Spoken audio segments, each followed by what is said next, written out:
have been protests here for the past 2 years, protesting against Cape Union Mart and its owner Philip Kravitz, because there's good reason to believe that they aid and abet and are complicit in the genocide through the funding of Keren Hayesot directly and indirectly, Israeli so-called charity, and the Jewish Agency for Israel.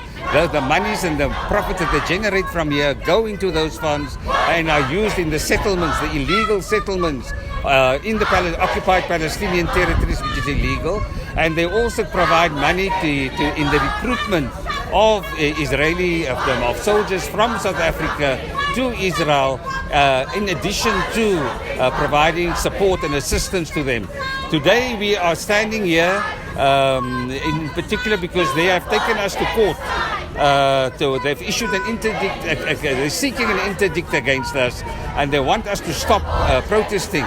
Now this is an outrage. We fought very hard for section 16 and 17 of the Constitution, and we have a right to protest, and they're trying to bankrupt poor people protesting and standing in solidarity with starving Palestinians, to stop them from protesting, to stop them from boycotting, which is illegal, which is our right.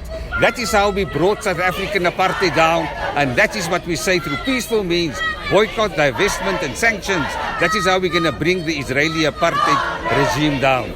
We're also standing here today because we are angry that Israel could have kidnapped and abducted humanitarian aid workers, Chief Mandla Mandela, Fatima Hendricks, Caroline Chalver, Rais Mullah, Sumar, and others. They've been abducted in international waters, which is illegal. We condemn them, and they've been thrown into an Israeli dungeon. They haven't had access. We don't know whether they have access to the lawyers. We still don't have provided them access to consular services from South Africa. We demand that. We demand that they be released unconditionally.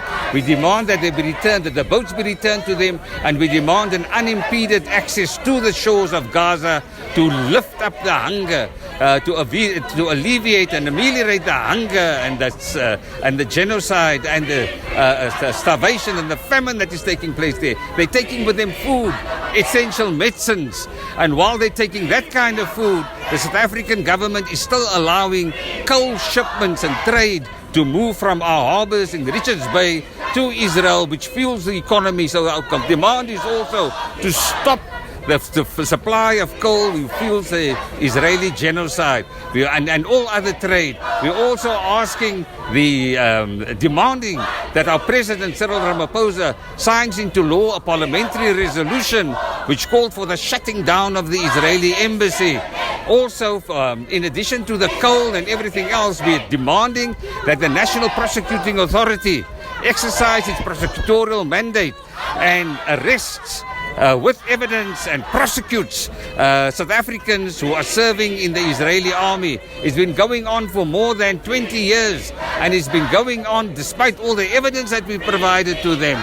And it's been going on, and we cannot understand why they cannot do their job without fear or favor.